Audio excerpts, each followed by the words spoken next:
नेहा खुले विचारों वाली लड़की थी। अरे नेहा, क्या दिन में सोती है?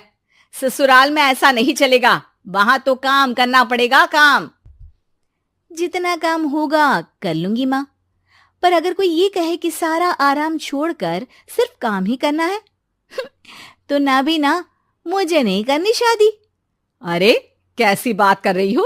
अच्छा चलो जाकर नहा लो, मैं नाश्ता लगा देती हूँ। फिर तुम्हें कॉलेज भी तो जाना है। नेहा कॉलेज के लिए निकल जाती है।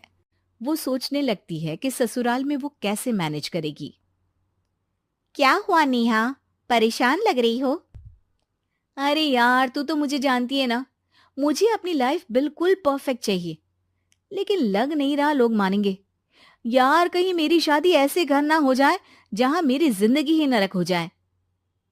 अरे मैंने ना कल एक इंग्लिश फिल्म देखी थी, उसमें भी कुछ ऐसी ही समस्या थी हीरोइन की। अच्छा, तो फिर क्या किया उसने? उसने तो अपने होने वाले पति से साफ साफ कह दिया कि वो पहले उसके घर कुछ दिन तक बिना शादी के रह कर देखेगी, और अगर ठीक लगा तो ठीक, वरना तेरे मेरे रास्ते अलग। अरे हाँ यार, ये तो बिल्कुल सही आइडिया दे रही है तू मुझे। चल मैं तो चली। थैंक्स यार, तूने मेरी प्रॉब्लम सॉल्व कर दी। ये बोलकर नेहा खुशी खुशी वहां से निकल जाती है।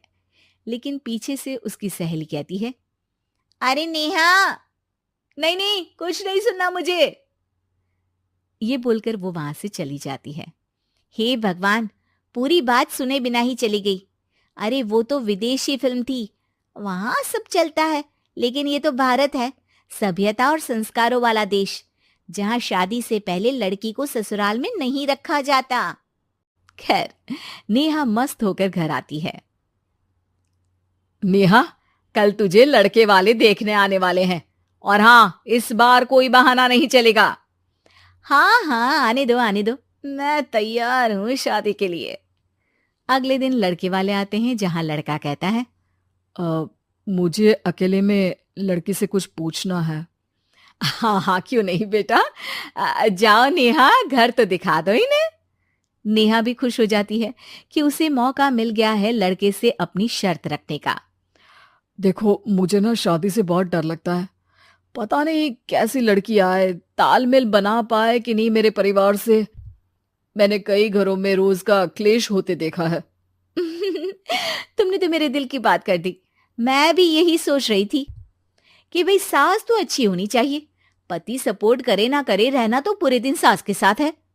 लेकिन मेरे पास ना इसके लिए एक बहुत अच्छा आइडिया है। अच्छा, कैसा आइडिया?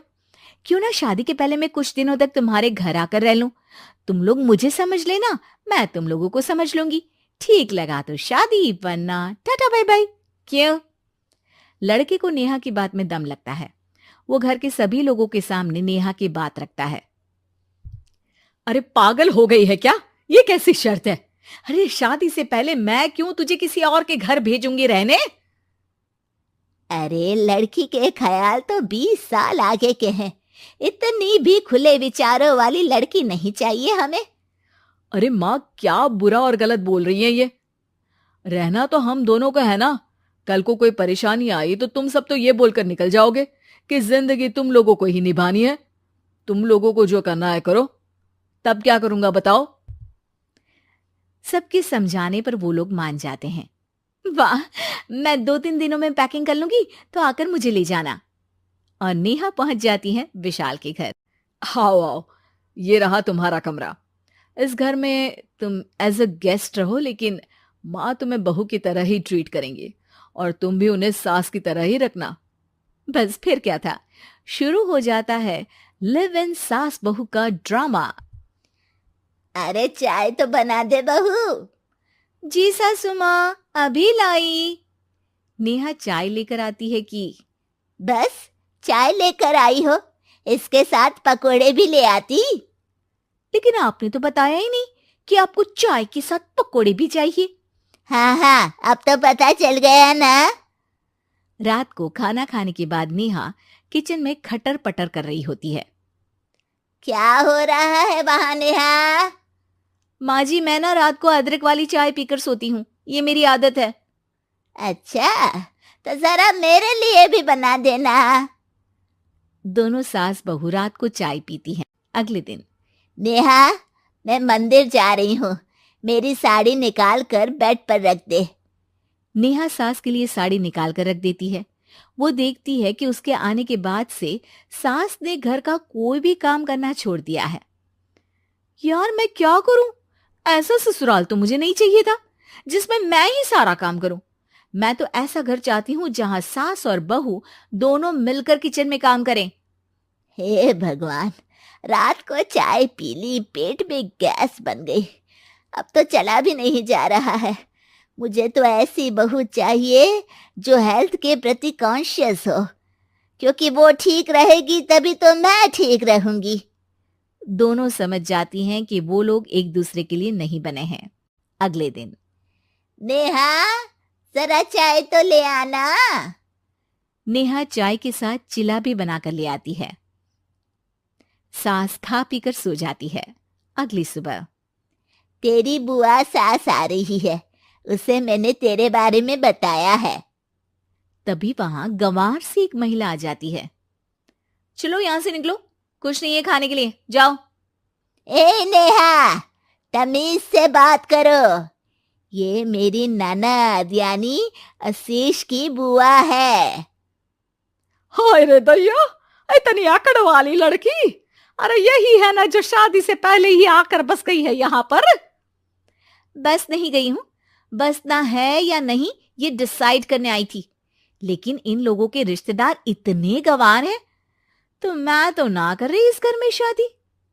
और भाभी, और क्या कमी थी हमारे आशीष में जो आपने ऐसी लड़की की शर्तों को मान लिया? अरे वो तो आशीष के कहने पर मैं झुक गई, वरना ऐसी लड़की को तो मैं घर में घुसने भी ना दूं। ए हेलो, ऐसी लड़की कैसी लड़की? हाँ, बिना समझे बुझे शादी कर लूं? अब तो समझ गई ना कि हम लोग गांव के हैं। भाभी को खाट पर सोना और रिश्तेदारों का गांव से आना जाना तो लगा ही रहना है इस घर में। हाँ हाँ, मैं तो किसी मॉडर्न घर में शादी करूंगी। ये बोलकर नेहा वहां से चली जाती है। अपने घर में आकर नेहा कहती है, ना मां ना, लिव इन में रहकर देख लिया, ये गांव के लोगों का कोई भरोसा नहीं है। खैर, नेहा की शादी एक मॉडर्न घर में हो जाती है जहां सास कहती हैं, हे नेहा, मैं टेनिस खेलने जा रही हूं, आओ तो जूस बनाकर रखना और हाँ, वॉलनट्स और ओट्स भी बना लेना। जी माँ। माँ मॉम बोलो डार्लिंग, माँ इज ओल्ड फैशन। बेचारी नेहा